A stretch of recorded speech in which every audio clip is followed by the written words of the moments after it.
আমরা আজকে ম্যাগনেট মিডিয়ার মতো আমাদের পিএনজিতে মোশন আনবো। কিভাবে আপনি এটি করতে পারেন চলুন শুরু করা যাক। প্রথমেই আপনি আপনার ইফেক্টস কন্ট্রোলে যাবেন, সেখানে গিয়ে সার্চ দিবেন সিসি ব্লেন্ড ইট। এই ইফেক্টটি এনে আপনি আপনার পিএনজির উপর দিবেন।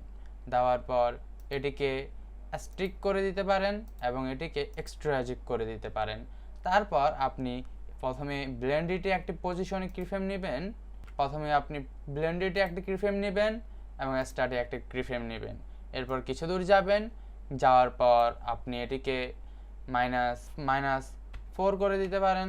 এরপর আমরা ইউ দিয়ে আমাদের কিফ্রেমটি দেখব। দেখার পর আমরা এটিকে একটু সামনের দিকে নিয়ে আসব।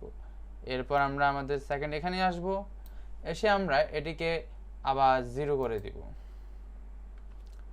-4 থেকে শুধু 4 করে দিব।